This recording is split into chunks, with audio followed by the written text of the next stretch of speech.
একজন মাহমুদুল্লাহর জন্ম একদিনে হয় না।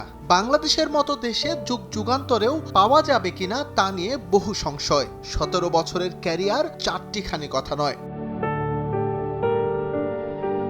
এর মাঝে বহু চড়াই উতরাই দেখেছেন তিনি।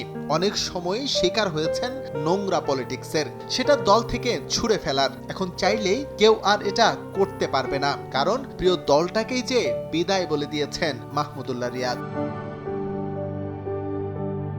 রিয়াদকে বর্ণনা করতে গেলে আপনাকে ফিরে যেতে হবে ১০ বছর আগে এডিলেইডে। অ্যান্ডারসন, ক্রিস জর্ডানদের বিপক্ষে শুয়ে পড়া বাংলাদেশকে একাই টেনে তুলেছিলেন তিনি। ১০৩ রানের মহাকাব্যে বাংলাদেশকে পাইয়ে দিয়েছিলেন কোয়ার্টার ফাইনালের টিকিট। বিশ্বকাপে লাল সবুজের ওটাই সেরা সফলতা, যা এসেছিল মাহমুদুল্লাহর হাত ধরে।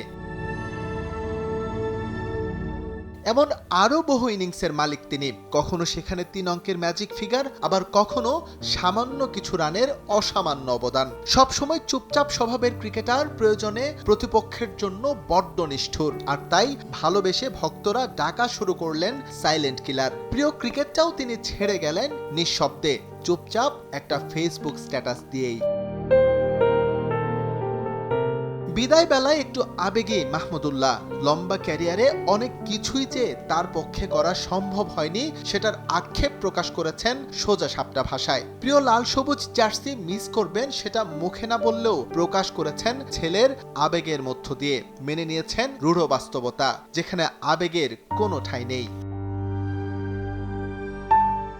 তবে একটা জায়গায় সমীকরণ মেলাতে পারেননি তিনি। মাশরাফি, তামিম, মুশফিকদের মতোই মাঠ থেকে বিদায় বলার কঠিন সাহসটা দেখাতে পারেননি এই অলরাউন্ডার। অবসর নিয়ে একটা ভুল সংস্কৃতিতে দেশের ক্রিকেট, সেই বলয় ভাঙতে পারেননি তিনিও।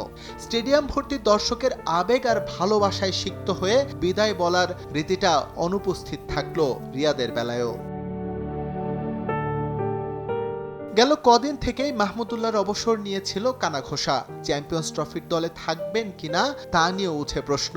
এসব কিছুর মোক্ষম জবাব দেওয়ার উপলক্ষ তিনি পেয়েছিলেন রাওয়ালপিন্ডিতে নিউজিল্যান্ডের বিপক্ষে, কিন্তু পারেননি। ব্যর্থ হয়েছিলেন চরমভাবে। তখনও উপলব্ধির বাইরেই ছিলেন তিনি। কে জানে, পাকিস্তানের বিপক্ষে শেষ ম্যাচটা বৃষ্টিতে না ভেসে গেলে হয়তো গল্পটা হতো ভিন্ন। এস এম ইকবাল, সময় সংবাদ।